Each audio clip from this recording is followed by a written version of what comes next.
अस्सलाम वालेकुम, आदाब। मैं हूं मोहसिन और आप देख रहे हैं बीपीएन न्यूज़। आइए शुरुआत करते हैं आज के खबरनामे की और नजर डालते हैं हेडलाइंस पर। बीआरएस ने आइंदा इंतखाबात के लिए अपने उम्मीदवारों के नामों का किया ऐलान। केसीआर ने किया 115 उम्मीदवारों के नामों का ऐलान। 4 पर जल्द लिया जाएगा फैसला।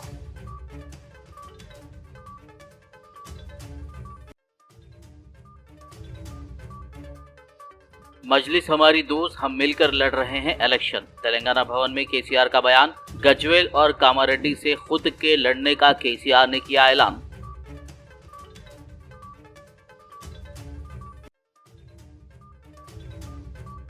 सीएम केसीआर को गजवेल से हारने का खौफ, इसीलिए कामारेड्डी से भी कर रहे हैं मुकाबला।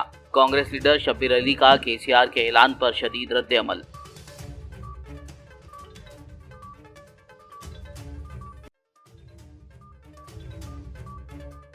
वजीर हरीश राव पर तनकीद करके मलकाजिगिरी रुकन असेंबली माइनमपत्ती हनुमंतराव सुर्खियों में। मेदक को नजरअंदाज करने हरीश राव पर लगाया इल्जाम।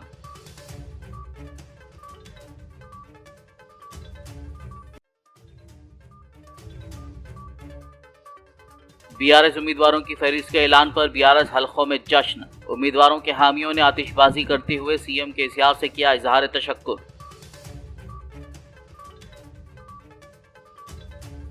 और अब खबरों की तफसील। तेलंगाना में हुकूमत जमात बीआरएस ने आज आइंदा असेंबली इंतखाबात के लिए बीआरएस के उम्मीदवारों की फहरिस्त का ऐलान कर दिया है। पार्टी सदर और रियासती चीफ मिनिस्टर के चंद्रशेखर राव ने तेलंगाना भवन में यह ऐलान करते हुए कहा कि वो कामारेड्डी और गजवेल हलकों से इंतखाब लड़ेंगे। उन्होंने कहा कि फहरिस्त में 7 तब्दीलियाँ हैं। बोथ, खानापुर, वायरा, कोरटला, उप्पल, आसिफाबाद और वेमुलावाड़ा के उम्मीदवारों में तब्दीली की गई है, जबकि 4 असेंबली हलकों नामपल्ली, नरसापुर, गोशामहल और जनगांव में उम्मीदवारों के नामों का फिलहाल ऐलान नहीं किया गया है। काबिल जिक्र तब्दीलियों में पी कौशिक रेड्डी हुजूराबाद से इंतखाब लड़ेंगे, जबकि आनजहानी सायाना की बेटी नंदिता अपने वालिद की जगह सिकंदराबाद कंटोनमेंट से इलेक्शन लड़ेंगी। इसी तरह वेमुलावाड़ा से चिन्नामनेनी लक्ष्मी नरसिम्हा राव चिन्नामनेनी रमेश की जगह इलेक्शन लड़ेंगे, जिनकी शहरियत का मसला अभी तक अदालत में है। इस मौके पर सीएम केसीआर ने तमाम उम्मीदवारों की जीत का यकीन जाहिर किया और जिनको टिकट नहीं मिला है उन्हें भी मायूस ना होते हुए पार्टी की कामयाबी के लिए काम करने का मशवरा दिया और कहा कि पार्टी में दीगर मौके भी हैं जहां वो खिदमत अंजाम दे सकते हैं। सीएम केसीआर ने आवाम से कहा कि दीगर पार्टियों के लिए इंतखाब एक पॉलिटिकल गेम होगा, लेकिन बीआरएस के लिए ये एक जिम्मेदारी है। अवाम की खिदमत का एक अजीम मौका है। Both, Khanapur, Asifabad, Wyra, Metpally Koratla assembly constituency and Uppal assembly constituency ఇక్కడ హైదరాబాద్లో ఇవి మాత్రమే మారినాయి. ఓన్లీ 7 చేంజెస్ ఉన్నవి. ఒకటే నేను ఇంకో చోట కూడా పోటీ చేస్తున్నాను కాబట్టి అది మార్పు కిందకి రాదు. ఈ కోరట్ల అసెంబ్లీ కాన్స్టిట్యున్సీలో కూడా విద్యాసాగర్ రావు గారు వారి సన్కి ఇవ్వమని చెప్పి కోరినారు. వారి ఆరోగ్య కారణాల దృష్ట్యా వాళ్ళు అభ్యర్థిస్తే మంచిది అని చెప్పి అతను కూడా అక్కడ యాక్టివ్గా డాక్టర్ సంజయ్ పనిచేస్తూ ఉన్నాడు. దాని ద్వారా వాళ్ళ ఇంటి విషయం అది. ఆ ఎమ్మెల్యే గారి కోరిక మేరకే వారి సన్కి ఇవ్వడం జరుగుతూ ఉంది. మిగతా అన్ని కూడా పాత ఒక 4 చోట్ల కొత్త ప్లేసెస్ ఉన్నవి. నాగజ్యోతి అభ్యర్థి president Mulugu ZP chairman, Mulugu నియోజకవర్గం నుంచి వారు పోటీ చేస్తారు. కంటోన్మెంట్లో దివంగత సాయన్న గారి డాటర్ లాస్య నందిత, ఆ అమ్మాయి పేరు ఫైనల్ కావడం జరిగింది. హుజూరాబాద్లో కౌశిక్ రెడ్డి గారు, దుబ్బాకలో సిట్టింగ్ ఎంపీ కొత్త ప్రభాకర్ రెడ్డి గారు పోటీ చేస్తారు. ఇవి మాత్రం ఉన్నవి. ఒక 4 నియోజకవర్గాలు ఇంకా కొంచెం పరిశీలన అవసరం ఉన్న దృష్ట్యా పెండింగ్లో ఉన్నాయి. అవి నేమ్లీ నర్సాపూర్, జనగామ, నాంపల్లి అండ్ గోషామహల్. ఇవి మాత్రం పెండింగ్లో ఉన్నాయి. రాబోయే 3-4 రోజులలో మళ్ళీ ఒకసారి కమిటీ కూర్చొని దీన్ని కూడా ఫైనల్ చేసుకుంటాం. ఎవరెవరికైతే సీట్లు వచ్చినాయో వారందరికీ నేను అభినందనలు తెలియజేస్తూ ఉన్నా. వారు ప్రగాఢంగా ప్రజల్లో ఉన్నారు కాబట్టి వాళ్ళ గుర్తింపు ఇచ్చి వాళ్ళకి సీటు ఖరారు చేయడం జరిగింది. వారు అద్భుతమైన విజయం సాధించాలని చెప్పి నేను నా ఆశీస్సులు కూడా అందజేస్తూ ఉన్నా. నేను ఆకాంక్షిస్తూ ఉన్నాను. రాని అభ్యర్థులు ఎవరైతే ఉన్నారో, పార్టీ అంటే చాలా పెద్ద సముద్రంలా ఉంటుంది, మల్టిపుల్ అవకాశాలు ఉంటాయి. రానంత మాత్రాన చిన్నబుచ్చుకొని హడావుడి పడి భవిష్యత్తును పాడు చేసుకోవద్దు. మీరు పార్టీలోనే ఉండండి, అభ్యర్థులను గెలిపించుకోండి. తప్పకుండా రాబోయే రోజులలో మీకు కూడా అవకాశాలు వస్తాయి, మంచి అవకాశాలు కూడా వచ్చే ఆస్కారం ఉంటుంది. అంటే మొత్తం రాజకీయ జీవితం అంటే ఓన్లీ ఎమ్మెల్యేనే కాదు, ఎమ్మెల్సీ అవకాశం ఉంటుంది, రాజ్యసభ అవకాశం ఉంటుంది, ఎంపీ అవకాశం ఉంటుంది, చాలా జిల్లా పరిషత్ చైర్మన్లు అయ్యే అవకాశం ఉంటుంది. అట్లా చేసినాం కూడా అదే రకంగా ఈ యొక్క జాబితాను మీకు అందించడం జరిగింది. ఇవాళ నుంచి మీరు ప్రస్తుతం మమ్మల్ని వదిలిపెడతారని ఆశిస్తున్నాం. ఒక 4 మాత్రం ఉన్నాయి. ఇప్పుడు మీకు యుద్ధాలు వేరే దగ్గర ఉంటాయి ఇక, అక్కడ కావాల్సిన వార్తలు ఉంటాయి మీకు. మేము ఎందుకంటే ఫీల్డ్లోకి వెళ్ళిపోవాలి కాబట్టి ఈ నిర్ణయం ఈ విధంగా తీసుకోవడం జరిగింది. ఈరోజు శ్రావణ మాసంలో మంచి ముహూర్తం, ధనుర్లగ్నం పండితులు, వేద పండితులు నిర్ణయించిన దాన్ని బట్టి కరెక్ట్గా 2:38 తర్వాత అంటే అదే ప్రకారంగా రెస్ట్ రిలీజ్ చేసిన మంచి శుభగడియలో తప్పకుండా పార్టీ ఘన విజయం సాధించి తెలంగాణను ఇంకా ఉన్నత శిఖరాలకు తీసుకుపోవాలనేటువంటి ఆలోచన ఉంది. మళ్ళీ ఒకసారి తెలంగాణ ప్రజానీకానికి కూడా నేను విజ్ఞప్తి చేస్తూ ఉన్నా, ఇతర పార్టీలకేమో పొలిటికల్ గేమ్ ఎన్నికలు కొట్లాడడం అంటే, but for TRS it is a task. CM KCR ने कहा कि वो मजलिस इत्तेहादुल मुस्लिमीन के साथ मिलकर हैदराबाद रंगारेड्डी अजला की जुमला 19 सीटें जीतेंगे। सीएम केसीआर ने कहा कि 2014 से एमआईएम और बीआरएस पार्टी के दरमियान दोस्ती का माहौल है, अब भी उनकी दोस्ती वही है और आगे भी जारी रहेगी। उन्होंने ये भी कहा कि इत्तेहादियों के साथ आगे बढ़ना है। उन्होंने सुनहरे तेलंगाना के हुसूल के लिए अवाम से आशीर्वाद तलब किया। ఎమ్మెల్యే ఎలక్షన్ కాదు, ఎట్లాగో మీరు గెలిపిస్తారు, మీరు ఆశీర్వదిస్తారు, నాకు ఆ విశ్వాసం ఉంది. ఎంపీ ఎన్నికలలో కూడా ఖచ్చితంగా 17 సీట్స్ గెలవాలా. ఇందులో మాకు ఎటువంటి అరమరికలు లేవు. మజ్లిస్ పార్టీ, బీఆర్ఎస్ పార్టీ రెండు చట్టాపట్టాలు వేసుకొని ఫ్రెండ్లీ పార్టీగా మేము ఉన్నాం. మొదటి నుంచి కూడా ఉన్నాం, 2014 నుంచి. ఇప్పుడు కూడా మా మధ్య స్నేహితం అదేవిధంగా కొనసాగుతుంది, అదేవిధంగా మిత్రపక్షాలుగా పోటీ చేస్తూ ఉన్నాం. ఆ విధంగా మంచి అండర్స్టాండింగ్తో ముందుకు పోతూ ఉన్నాం. ప్రజలు తప్పకుండా దీవిస్తారన్న విశ్వాసం మాకుంది. ఉజ్వలమైనటువంటి, ఇంకా ఉత్కృష్టమైనటువంటి, అద్భుతమైన తెలంగాణ సాధనకు ప్రజల ఆశీర్వాదం కావాలని చెప్పి సందర్భంగా నేను కోరుతా ఉన్నా. ఏ విధంగా ప్రగతి పథంలో పారిశ్రామిక విధానం కానీ, ఐటీ విధానం కానీ, అన్ని రంగాలలో highly progressive state in India is Telangana state. దానికి ప్రధాన కారణం, దానికి చోదక శక్తి బీఆర్ఎస్ పార్టీ. బీఆర్ఎస్ పార్టీలో ఉన్నటువంటి శాసనసభ్యులు, మంత్రివర్యులు, పార్లమెంట్ సభ్యులు యథాశక్తి అందరూ పూర్తి స్థాయిలో కృషి చేసినారు. కాబట్టే రాష్ట్రం ఉన్నత శిఖరాలకు తీసుకొని పోగలిగినాం. కొత్త రాష్ట్రం అయినప్పటికీ, పసికూననే అయినప్పటికీ, అనేకమైనటువంటి రాష్ట్రాలను అధిగమించి, వనరులు తక్కువ ఉన్నప్పటికీ, సముద్ర తీరం లేకపోయినప్పటికీ అందరి అంచనాలు తలకిందులు చేస్తూ ఒక జ్యువెల్ లాగా, ఒక డైమండ్ లాగా తెలంగాణ తీర్చిదిద్దుకోగలిగినాం. భవిష్యత్తులో కూడా ప్రజల ఆశీర్వచనం ఉంటే ఇంకా అద్భుతంగా ముందుకు తీసుకొని పోతామని మనవి చేస్తూ ఈ అభ్యర్థులను స్వీకరించి తప్పకుండా వాళ్ళకు విజయం చేకూర్చాలని చెప్పి నిండు మనసుతో నేను తెలంగాణ ప్రజలందరినీ కూడా కోరుతా ఉన్నాను. Thank you. तेलंगाना के वज़ीर आला व बीआरएस पार्टी सदर के चंद्रशेखर राव ने तेलंगाना भवन में सहाफ़ियों की जानिब से पूछे गए सवालात का जवाब देते हुए उम्मीद जाहिर की कि बीआरएस आने वाले इलेक्शन में 95 से 105 सीटों पर कामयाबी हासिल करेगी। कामारेड्डी से इलेक्शन लड़ने के सवाल पर सीएम केसीआर ने कहा कि वो इस मरतबा 2 असेंबली हलकों गजवेल और कामारेड्डी से इलेक्शन लड़ेंगे, क्योंकि कामारेड्डी के रुकन असेंबली ने उन्हें उनके हलके से मुकाबला करने की ख्वाहिश जाहिर की, जिस पर उन्होंने कामारेड्डी हलके से भी मुकाबला करने का फैसला किया है। 95 प्लस गलवाలని నా అంచనా అండి. 95 to 105 మధ్య डेफिनेटगा। आप केसीआर का हिस्ट्री जानते हैं, ठीक है ना। मैं करीमनगर से भी कंटेस्ट किया, जीत गया एमपी के लिए। रिवर्स में महबूब नगर से कंटेस्ट करके वहां से भी जीत गया। हमारा कामारेड्डी का एमएलए का रिक्वेस्ट था, personally met me and requested me to contest there. మా నిజామాబాద్ మంత్రి గారు, అక్కడ ఉన్న ఎమ్మెల్యేలు కూడా మా జిల్లా నుంచి సార్ పోటీ చేయండి అని చెప్పి అడిగినారు. ఇంకా కొన్ని జిల్లాలు అడిగినారు. But I have chosen Kamareddy. 2 చోట్ల నుంచి నేను పోటీ చేస్తాను. There is nothing special in that. Congress के सीनियर लीडर व साबिक वजीर शब्बीर अली ने कहा है कि तेलंगाना के चीफ मिनिस्टर केसीआर आइंदा असेंबली इंतखाबात में गजवेल के साथ साथ कामारेड्डी से मुकाबला कर रहे हैं, क्योंकि उन्हें अपने हलके से शिकस्त का खौफ है। वाज़ेह हो कि बीआरएस पार्टी ने उम्मीदवारों का ऐलान किया है, जिसमें बताया गया है कि केसीआर गजवेल के साथ कामारेड्डी से भी इलेक्शन लड़ रहे हैं। इस पर अपना रद्देमल जाहिर करते हुए शब्बीर अली ने कहा कि ये यकीनी है कि केसीआर दोनों जगह से हार जाएंगे। उन्होंने कहा कि वो नहीं जानते कि केसीआर कामारेड्डी से मुकाबला करने क्यों आ रहे हैं। शब्बीर अली ने कहा कि कामारेड्डी में कांग्रेस पार्टी की ही जीत होगी। उन्होंने कहा कि अगर कांग्रेस क़यादत उन्हें टिकट देती है तो वो केसीआर के खिलाफ जीत जाएंगे।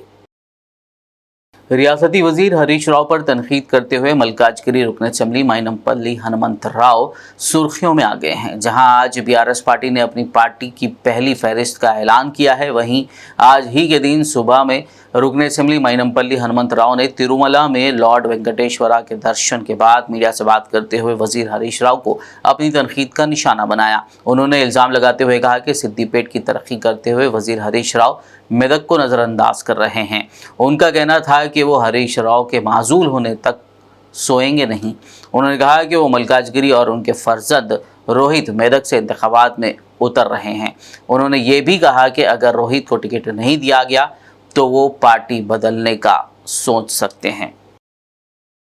మెదక్ నుంచి వచ్చి అక్కడ పెత్తనం ఏంది ముఖ్యంగా చెప్పాలంటే మెదక్ కాన్స్టిట్యున్సీని ఒక కీప్ లాగా చూస్తా ఉన్నాడు. సిద్దిపేట డెవలప్ చేసుకుంటుండు, ఇక్కడ మెదక్ కాన్స్టిట్యున్సీ అంటే కీప్, ఆ కీప్ లో నడవది 100% ఆయన దుకాణం బంద్ చేయిస్తా. హరీష్ రావుకు పెద్ద ఎత్తున బుద్ధి చెప్తాను. మరి ఆ విధంగా ఏ విధంగా అతను రబ్బర్ చెప్పులతో వెల్వా హాస్టల్కి వచ్చిన రోజులు మరి మర్చిపోయాడు, ట్రంక్ డబ్బాతో వచ్చాడు. ఇవాళ ఏ స్థాయిలో ఉన్నాడు హరీష్ రావు అవన్నీ కూడా గమనించాలా. 100కి 100 పాళ్ళు హరీష్ రావుకు బుద్ధి చెప్తాను. ఈసారంటే నాకు టైం లేదు, మెదక్ కాన్సన్ట్రేట్ చేస్తాను, మల్కాజ్గిరి కాన్సన్ట్రేట్ చేస్తాను. తర్వాత సిద్దిపేటలో హరీష్ రావు అడ్రస్ లేకుండా చేస్తానని చెప్పి కూడా దేవుని మీద ప్రమాణం చేసి చెప్తా ఉన్నాను. మైనంపల్లి హనుమంతరావు ఏదైనా మాటిస్తే మాట తప్పడు. హరీష్ రావును గద్దె దింపే వరకు, ఆయన దుకాణం బంద్ చేయించే వరకు కూడా నేను నిద్రపోనని చెప్పి కూడా వెంకటేశ్వర స్వామి మీద ప్రమాణం చేసి తెలియజేస్తా ఉన్నాను. Thank you very much.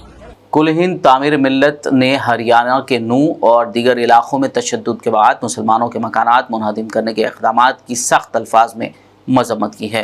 All India तामीर मिल्लत के जनरल सेक्रेटरी उमर अहमद शफीक पर मुश्तमिल एक वफद ने फ़िरका वाराना तशद्दुद का शिकार हरियाणा के नूह और दीगर मकामात का दौरा करते हुए सूरत हाल का जायज़ा लिया ताकि वहाँ राहती इक़दामात और मजलूमीन की मदद की जा सके। उमर अहमद शफीक के हरियाणा से लौटने के बाद शहर हैदराबाद के नामपल्ली में वाक़ मदीना एजुकेशन सेंटर के ऑडिटोरियम में एक इजलास मुनक्किद हुआ, जिसमें शहर के दानिशवरान, सहाफ़ी और दीगर ने शिरकत की। इस इजलास में आंखों देखा हाल बयान करते हुए उमर अहमद शफीक ने कहा कि वहाँ जो फसादात हुए वो एक मुनज़्ज़म साजिश थी। इस वाक़े में 6 लोग मारे गए।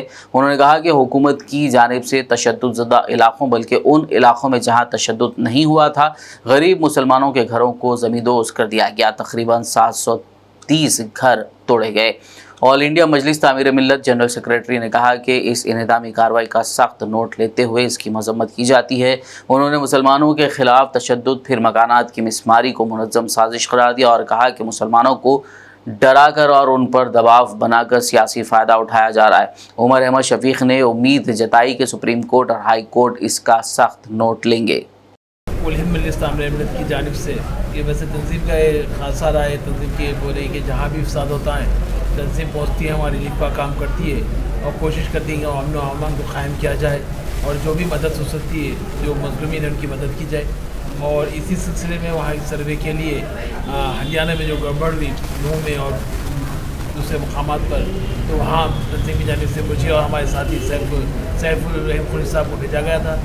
अफसोस की बात यह है कि वहाँ के जो फसादात जो हमने देखा वेल प्लान फसादात थे और उसके लिए पहले से मालूम आंसर और दूसरों ने उसके लिए वीडियोस वगैरह बना के उसके ऐलानात वगैरह किए और फिर वहाँ के मुसलमान भी अपने आप को बचाने के लिए उनसे मुकाबला करना पड़ा। और ये कहूँ तो गलत नहीं है कि इस मुकाबले में कोई ज़्यादा नुकसान नहीं पड़ा था, सबसे बड़ा नुकसान हुआ उस पर 6 लोग मारे गए थे और 2 शायद पुलिस वाले हैं। तो लेकिन उसके बाद जो सबसे बड़ा नुकसान हुआ कि हुकूमत की जानिब से वहाँ गरीब लोगों के घरें तोड़ाए गए, जहाँ गड़बड़ हुई वो छोड़ दीजिए, जहाँ नहीं भी वहाँ से जहाँ गड़बड़ वहाँ से 20-20 किलोमीटर 25-25 किलोमीटर दूर भी घरों को गिराया गया। और जब गरीब लोगों के मासूम लोगों के घर आए, उसमें बेबाएँ हैं उसमें और पास मकामात पर हमारे गैब सिंह भाई के उनके भी घर तोड़े गए, वो भी गरीब है। तो ये हम तामीर मिल्लत की जानिब से इसके खिलाफ हम सख्त नोटते हैं कि कहीं भी कोई नुकसान होता है तो आपको बराबर साथ दीजिए। कोई अगर उसका मुलजिम है और कसूरवार ठहराता है तो साथ दीजिए, लेकिन किसी के जो घर तोड़े जा रहे हैं, जिसके नस्लों की मेहनत को तबाह किया जा रहा है। इसके खिलाफ हमें दिए जाते हैं 750 घर करीब वहाँ तोड़े गए, 748 कुछ घर हैं और फिर कई लोग जख्मी हैं और इसके साथ साथ कई कारोबार को तबाह कर दिया गया। मैंने अभी ज़रा तकरीर में बताया, एक जो दुकान तोड़ी गई हरियाणा टायर्स की, उन्होंने तो 3 गैर मुस्लिम 3-4 साहब को बचाया, उनके लिए घर पे छोड़ा, अपने घर में खाना खिलाया, उसके बाद में भी क्या उनका कोई दखल नहीं था, उनकी दुकान को तोड़ा गया और उनको काफ़ी नुकसान पहुँचा गया। इसका हमें एहतजाज करते हैं। शुक्रिया। तेलंगाना रियासत के विद्या वॉलंटियर्स ने लकड़ी का पुल में वाक़ स्कूल एजुकेशन कमिश्नर के दफ्तर के रूबरू एहतजाज किया। एहतजाजियों ने सरकारी स्कूलों में विद्या वॉलंटियर्स की तजदीद और 3 माह की ज़ेर-ए-इल्तिवा तनख्वाहों की अदायगी का मुतालबा किया। बीजेपी रुकन असेंबली रघुनंदन राव ने विद्या वॉलंटियर्स के एहतजाज की हिमायत की। चूँकि पुलिस ने दफ्तर में दाखिल होने की इजाज़त नहीं दी, बीजेपी रुकन असेंबली रघुनंदन राव ने विद्या वॉलंटियर्स के साथ सड़क पर बैठकर एहतजाज किया, जिस पर पुलिस ने उन्हें हिरासत में लेकर पुलिस स्टेशन मुंतकिल कर दिया। इस दौरान कुछ देर के लिए कशीदगी देखी गई। सदर मुस्लिम यूनाइटेड फेडरेशन मौलाना हकीम सूफी सैयद शाह मोहम्मद खैरुद्दीन खादरी ने इल्ज़ाम लगाते हुए कहा कि मुसलमानों के जज्बात से खेलना ही BRS का मामूल बन गया है। उन्होंने 100% सब्सिडी पर 1 लाख की माली इमदाद की तकसीम पर सवाल खड़े किए। उन्होंने मुसलमानों को मशवरा दिया कि तेलंगाना हुकूमत के किसी भी वादे पर भरोसा ना करें। 19 अगस्त को शहर हैदराबाद में LB स्टेडियम में हुकूमत तेलंगाना की जानिब से जो एक तमाशा किया गया, 10,000 उम्मीदवारों को बुलाते हुए सिर्फ 3,500 लोगों को 1-1 लाख रुपए के चेक उनके हवाले किए गए। और उससे बड़ी बदबख्ती की बात यह है कि ये ढंढोरा पीटा जा रहा था कि चीफ़ मिनिस्टर ख़ुद जो है ना अपने हाथों से देंगे। यहाँ पर चीफ़ मिनिस्टर तेलंगाना की और उनके बेटे KTR, हरीश राव और कविता की मुसलमानों से दोस्ती के दावों की खलई खुल चुकी है। यानी KT रामाराव साहब ने मशीराबाद में एक ब्रिज के इफ्तिताह के लिए मुसलमानों को धोखा देने के आदी हैं। अब इनके बहकावे में हमको आने की ज़रूरत नहीं है, इनके कोई वादे पर हमको जो ना भरोसा करने की ज़रूरत नहीं है। 2,16,000 जो एप्लीकेशन दिए हैं वो आस लगा कर बैठे हैं। और यहाँ पर बड़ी जो ना साफ बात यह है कि 10,000 लोगों को रात के 11 बजे तक फ़ोन करके बुलाया गया। हाँ, और कितनों को दे रहे हैं आप? 3,500 को। ने बाकी के लोगों के जज्बात से खेला गया है। ये मुसलमानों की ये बेइज्जती नहीं है तो और क्या है? अब आप जो ना इस बात का अंदाज़ा लगाइए। मुस्लिम यूनाइटेड फेडरेशन इस बात की सख्ती से मजम्मत करती है हुकूमत के इक़दाम की, और तमाम मुसलमानों से ये अपील की जाती है कि हमारे चीफ़ मिनिस्टर की इस जहरीली पॉलिसी को और मुस्लिम दुश्मन पॉलिसी को समझते हुए अपने आगे के इक़दाम का सही फैसला कीजिए। आप खबरनामे में फ़िलहाल वक्त हुआ एक ब्रेक का, मुलाकात होगी इस छोटे से ब्रेक के बाद।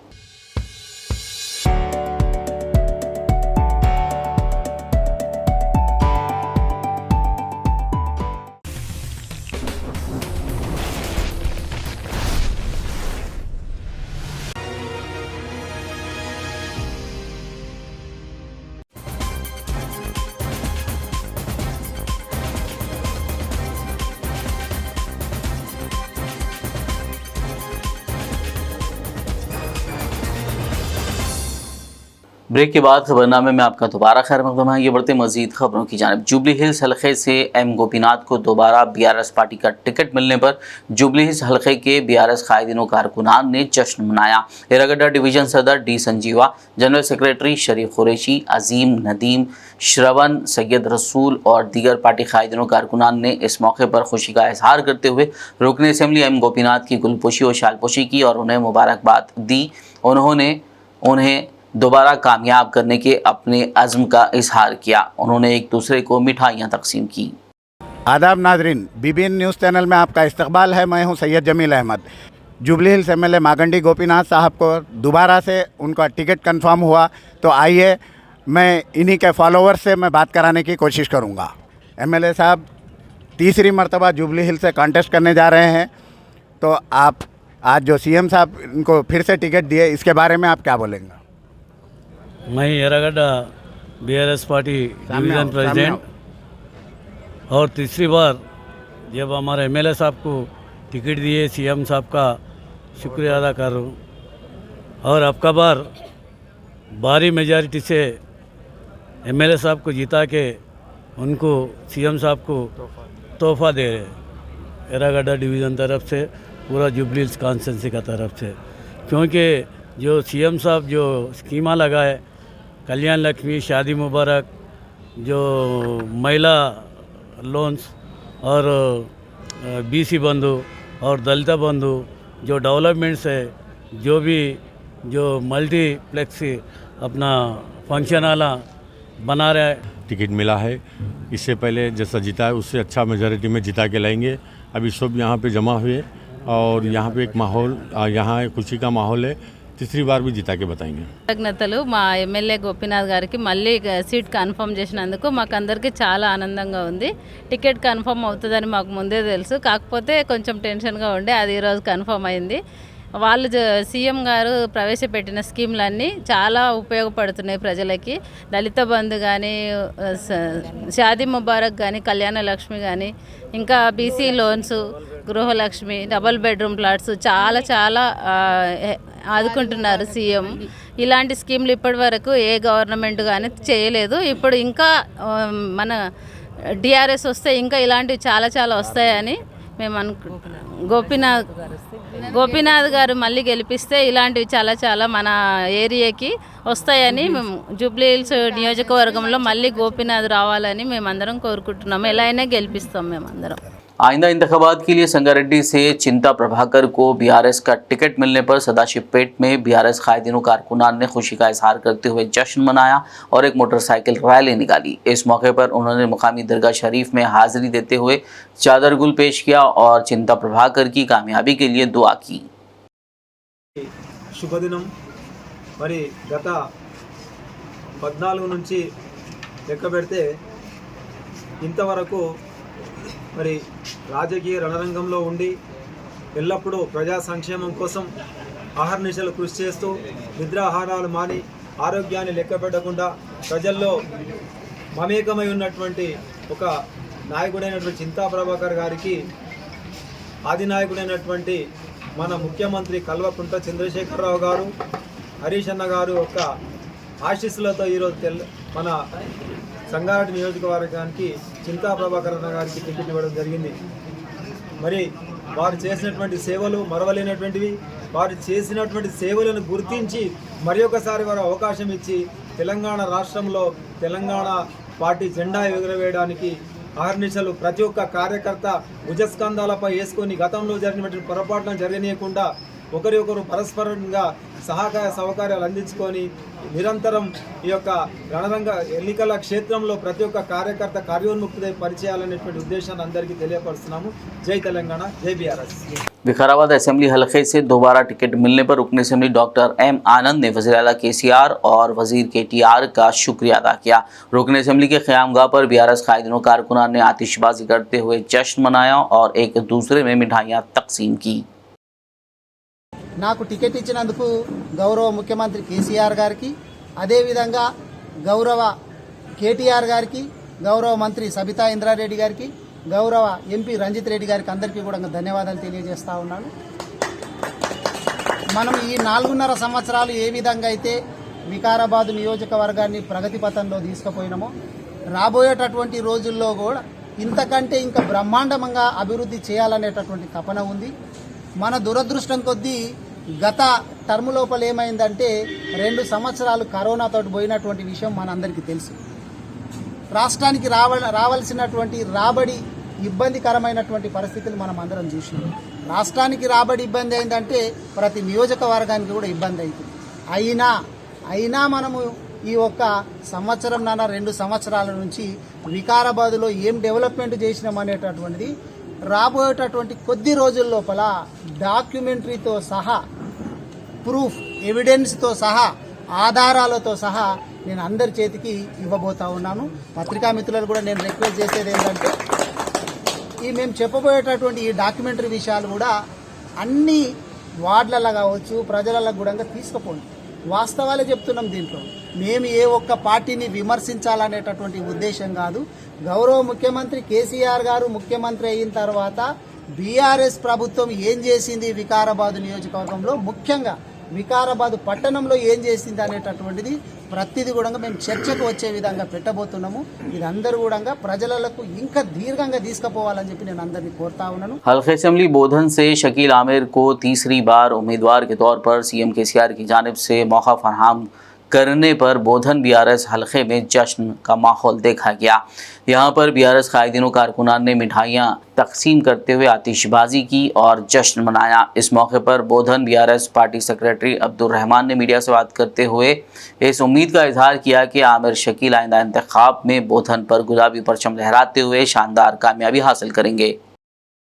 के चीफ मिनिस्टर आली जनाब केसीआर साहब आने वाले असेंबली इंतखाबात के लिए बोधन हल्का असेंबली के उम्मीदवार जनाब शकील आमिर साहब का नाम जो है ऐलान करें। हम इस बात के लिए केसीआर साहब का तहे दिल से शुक्रिया अदा करते हैं और इस बात का जो है मतलब हम हमारे एमएलए साहब को ये अहद करके वादा करते हैं कि जिस तरीके से 2 बार जो है बोधन की अवाम उनको जिताई है, तीसरी मरतबे भी इंशाल्लाह हैट्रिक उनकी होगी। ये हमारा जो है मतलब वादा है एमएलए साहब के साथ और इंशाल्लाह तीसरी बार जीतने के बाद इंशाल्लाह हमारे केसीआर साहब इनको अहमियत देते हुए इनको जो है मतलब वजीर जो है मतलब काबीना में भी जो है मतलब इनको जो है मतलब पोजीशन देंगे। इसका जो है मतलब और एक बार मैं तहे दिल से केसीआर साहब का शुक्रिया अदा करता हूँ। एक और धक्का हैट्रिक पक्का, एक और धक्का हैट्रिक पक्का। जय तेलंगाना। और इस मसरत मौके पर हम अहलियान बोधन खासतौर पर old bus stand fruit market और दीगर अफराद के दरमियान में यहाँ पर एक आतिशबाजी और पुरजोश अंदाज अली मोहम्मद शकील आमिर साहब को हल्के असी बोलिए तीसरी मरतबे जनाब मोहतरम केसीआर साहब ने ये एतमाद जाहिर किया टिकट देकर। ये बहुत पुरअमन तरीक़ा है और एक उम्मीद वाली बात है। हम उनके लिए दुआ करते हैं और केसीआर साहब का शुक्रिया अदा करते हैं और हल्के असम्बली के बोधन के तमाम बिला लिहाज मजहब व मिलत अफराद से यही काम की कोशिश करेंगे कि वो अपना कीमती वोट अली जनाब मोहम्मद शकील आमिर साहब के हक़ में अदा करें दें और पूरे केसीआर साहब के हाथ को मजबूत बनाएं और एक सेकुलर लीडर एक लौता जो आपके हमारे दरमियान में जो एक अरसे दराज से बिला लिहाज मजहब व मिलत जो कारकर्दगी करते आ रहे हैं अली जनाब शकील आमिर साहब, ये कोई ढकी छुपी हुई बात नहीं है। हर कौम को मालूम है कि वो कितना इंसान अच्छा इंसान है। हम यही गुजारिश करते हैं तमाम से कि केसीआर साहब ने जो एतमाद जाहिर किया बोधन की आवाम पर, हम उसको पूरा खरा उतरेंगे। जय तेलंगाना। जिला कोमरम भीम आसिफाबाद के ताल्लुका सिरपुर से बीआरएस पार्टी का टिकट दोबारा सिटिंग एमएलए कोनेरू कोनेप्पा को दिए जाने पर कागज नगर राजीव गांधी चौराहे पर पार्टी वर्कर्स ने जश्न मनाया। उन्होंने आतिशबाजी की और मिठाइयां तकसीम करते हुए कोनेरू कोनेप्पा की जीत की उम्मीद जाहिर की। इस मौके पर शहर की अहम शाहराह से मोटरसाइकिल रैली निकाली गई। इस रैली में बीआरएस मुकामी कायदीन और कारकुनान की कसीर तादाद ने हिस्सा लिया।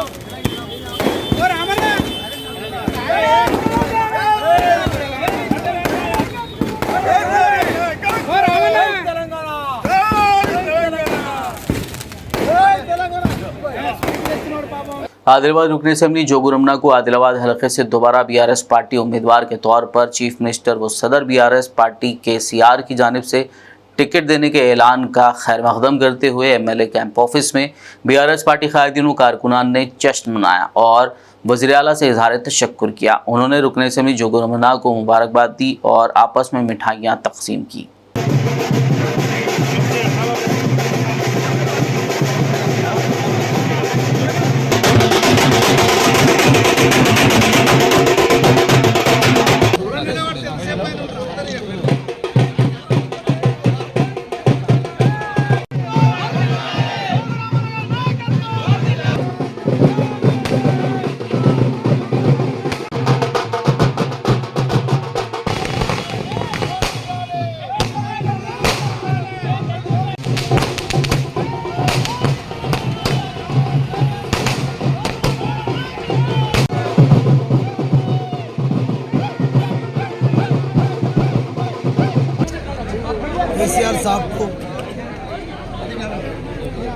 मैं धन्यवाद देता हूँ।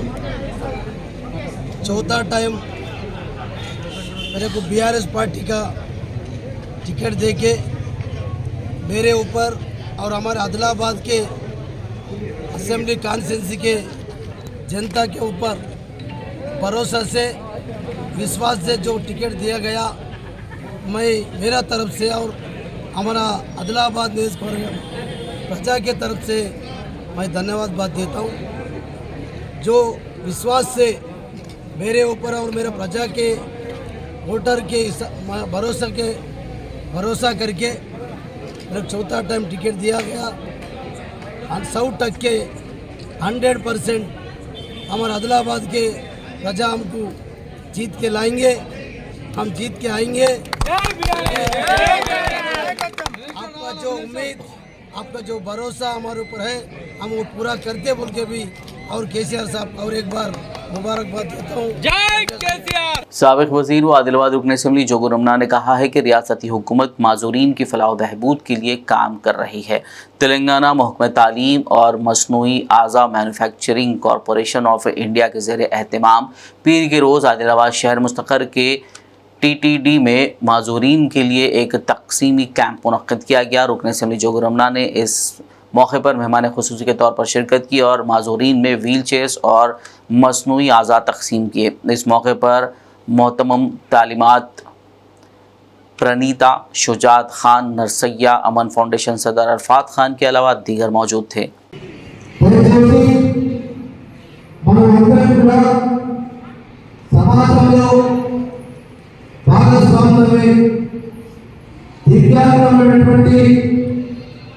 మనకు ఎలాంటి బాధ లేకుండా, ఎలాంటి ఆలోచన తావు లేకుండా మనమందరం మరి సపోర్ట్గా మన తల్లి తండ్రి మళ్ళా ప్రభుత్వాలు ఏర్పడేస్తాయి కాబట్టి మీరు బాగా చదువుకొని మేము కూడా దీంట్లో తక్కువలేము, మేము కూడా అందరితో పోటీ పడతాం, మేము కూడా పోటీ పడి మరి ఎంత దిగ్గాంగా ఉన్నటువంటి మనం ఆలోచన లేకుండా మరి మేము కూడా సమాజంతో పోటీ పడతామని చెప్పి మీ అందరూ మనస్థైర్యం ఉండాలి।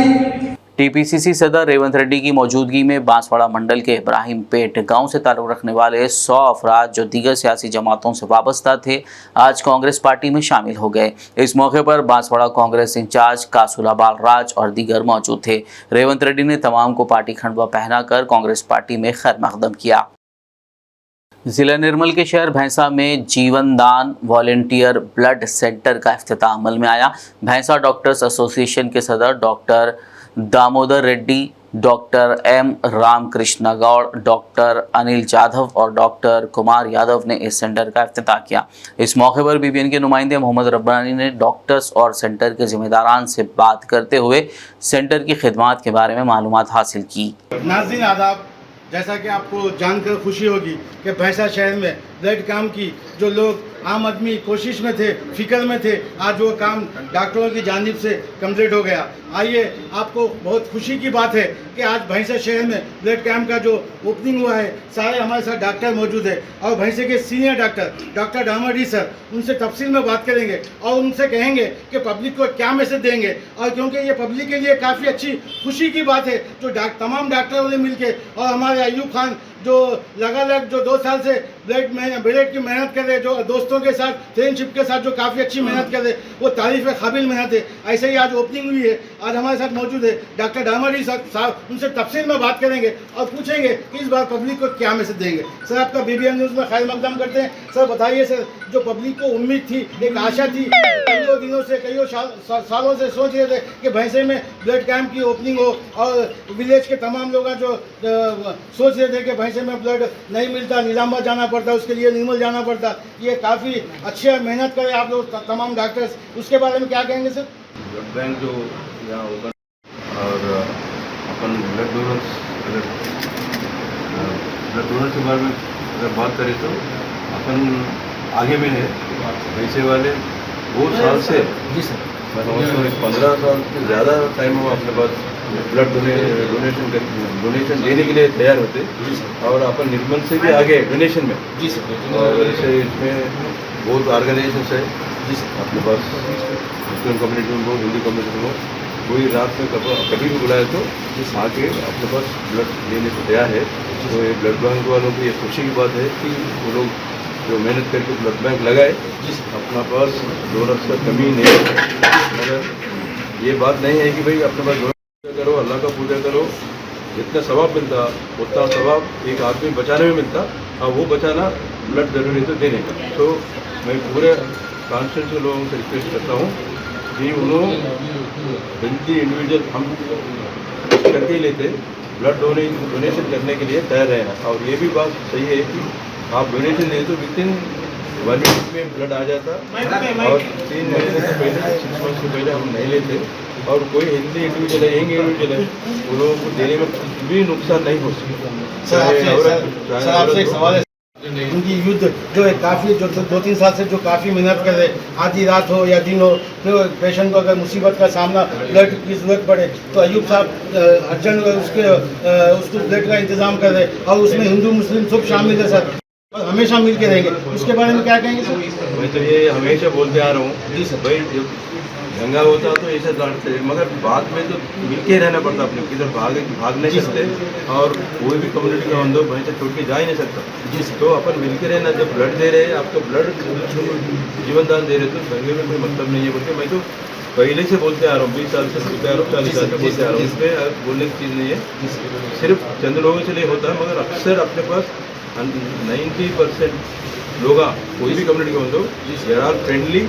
और मैं समझता हूँ मेरे को तो इतना सपोर्ट दिए लोग जी सर, मैं भूल नहीं सकता जी सर। और सर आपसे एक सवाल है, जो तमाम भैंसे के लोग जैसा कि आपका नाम सुने, एक जैसा आपका नाम सुने पब्लिक की आधी बीमारी कम हो जाती है। हम फलाने दामाडी साहब के पास जा रहे, भैंसे के सीनियर डॉक्टर से, मगर सर इस बार सर आप पब्लिक को मैसेज दीजिए, जैसे कि आप जानते कि इस बार भैंसे हर जगह मशहूर हो गया भैंसे में कि हिंदू मुस्लिम फसाद में नंबर 1 है, हिंदू मुस्लिम फसाद में पहले आगे जाता, मगर यहाँ पे फीलिंग नहीं है, हर लोग मिलके है, और डॉक्टरों का भी इसमें काफ़ी अच्छा काम रहा है, जो हर कास्ट को एक इंसानियत के नाते देख के उन्होंने इलाज करते। यहाँ फीलिंग नहीं है, डॉक्टरों के बारे में कुछ कहेंगे सर? नहीं, अभी जो यंग जनरेशन डॉक्टर्स है, ये सब मेहनत करके आए लोग हैं जी। ये प्रॉब्लम है तो वो लोग नहीं जाते, और कभी भी ज़रूरी है तो कोई भी कम्युनिटी का हो से तैयार है डॉक्टर, हमारा डॉक्टर ऑर्गेनाइजेशन के कोई भी डॉक्टर हो, उन्होंने तो कभी भी कोई पेशेंट को रिफ्यूज नहीं करेंगे, मदद के बारे में देखें, और कंपलसरी उन्होंने जो ज़रूरी है वो ट्रीटमेंट देंगे। बहुत बहुत शुक्रिया सर आपका। ये थे हमारे कांवड़ी साहब जो काफ़ी अच्छा आपको मैसेज दिए, और ये बताने की कोशिश करें कि भैंसे में फीलिंग नाम की कोई चीज़ नहीं है। एक चंद लोग हैं जो अपने मज़हब को, अपने ज़ात को बदनाम करते हैं, उस फीलिंग पे मत जाइए। और यहाँ पे डॉक्टर्स इतने अच्छे हैं, हर चीज़ का इलाज यहाँ पे होता, ये सोच। और तमाम मैं विलेज के लोगों को ये कहना चाहता हूँ कि भैंसे में जो डॉक्टर है काफ़ी अच्छे डॉक्टर है, और आधी रात को आप कॉल करें, वो आपके सामने आ जाएंगे, आपका जो प्रॉब्लम है वो पूरा हल करेंगे। और हमारे भैंसे में ऐसे भी डॉक्टर जो सीनियर दामाडी साहब भी मौजूद है, जो अपने भैंसे में गरीब लोगों को उनको देखकर फीस लिया जाता। मगर यहाँ कोई फीस का टारगेट नहीं है कि फलानी फीस हमें इतनी चाहिए, उसका फीस नहीं है। और आप जी नहीं, एक मिनट, वो नहीं है। और हमारे डॉक्टर काफ़ी अच्छी मेहनत करते, गरीब लोगों को भी वही नज़र से देखते, बड़े लोगों को भी वही नज़र से देखते। हमारे भैंसा एक तारीफ़ काबिल मुकाम है, जो अपना खुदकिस्मत है, जो अपने डॉक्टर ऐसे मौजूद है। मैं कैमरामैन प्रकाश के साथ मोहम्मद रब्बानी, BBN न्यूज़, भैंसा। Greater Hyderabad municipal corporation town planning department की जानिब से आज पीर के रोज़ बहादुरपुरा में 4 मंजिला इमारत को गिराने की कार्रवाई के दौरान पड़ोस के घर को काफ़ी नुकसान पहुंचा, जिस पर पड़ोस के मकान मालिक ने घर की मरम्मत और हुए नुकसान की भरपाई का मुतालबा किया है। वाज़ेह हो कि बहादुरपुरा हाउसिंग बोर्ड कॉलोनी में वाक़ ये ढांचा 4 रोज़ क़ब्ल उस वक्त झुकना शुरू हो गया था जब इमारत में पानी के सम्प की तामीर के लिए काम शुरू किया गया था। हफ्ते की रात जब बिल्डिंग ख़तरनाक तौर पर झुकने लगी और मुकामी लोगों के लिए ख़तरा बन गई, इत्तला के साथ ही मुकामी मजलिसी कॉरपोरेटर, GHMC अहदेदार और एनफोर्समेंट व विजिलेंस टीमों ने वहां का इतवार को दौरा करते हुए जायजा लिया। उन्होंने इस इमारत को पीर के रोज मुनद्दिम करने का फैसला लिया था। पुलिस ने बिल्डिंग ओनर के खिलाफ केस दर्ज करते हुए आसपास के लोगों को महफूज मकामात पर मुंतकिल होने को कह दिया था। ताहम आज इन्हदामी कार्रवाई के दौरान पड़ोस के मकान को नुकसान पहुंचने से घर वालों में तशवीश की लहर दौड़ गई। उन्होंने अपने घर की मरम्मत के लिए मुआवजे की अपील की है। मैं जो यहाँ 60 साल से हूँ मैं यहाँ और मेरे को मुआवजा होना, मेरी बिल्डिंग बैठ गई है, बाजू की बिल्डिंग बैठी हमारी डैमेज कर दी, तो हमारे को मुआवजा मिलना चाहिए ना। बोलिए बाजू में वो बनाया ना, वो गद्दे वाला था, वो एक सुरेंद्र अग्रवाल भाग गया, उन्हें 4-5 बना लिए। मेरी गली में भी बढ़ गए, गली छोड़ दी थी मैं, जाके किराए के घर पे पड़े हुए हैं। इसका मुआवजा मिलना जरूरी है हमारे को। आखिर में एक नजर हेडलाइंस पर। बीआरएस ने आइंदा इंतखाबात के लिए अपने उम्मीदवारों के नामों का किया ऐलान। केसीआर ने किया 115 उम्मीदवारों के नामों का ऐलान, 4 पर जल्द लिया जाएगा फैसला।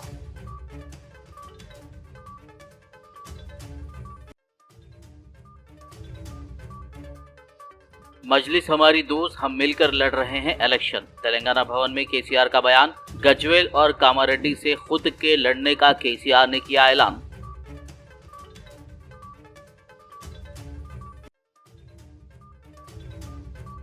सीएम केसीआर को गजवेल से हारने का खौफ, इसीलिए कामारेड्डी से भी कर रहे हैं मुकाबला। कांग्रेस लीडर शब्बीर अली का केसीआर के ऐलान पर शदीद रद्द-ए-अमल।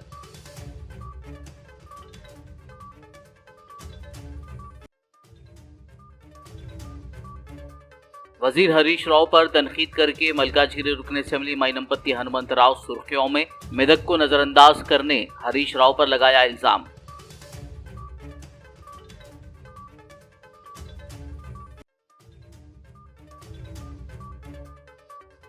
बीआरएस उम्मीदवारों की फहरिस्त के ऐलान पर बीआरएस हलकों में जश्न। उम्मीदवारों के हामियों ने आतिशबाजी करते हुए सीएम केसीआर से किया इजहार तशक्कुर।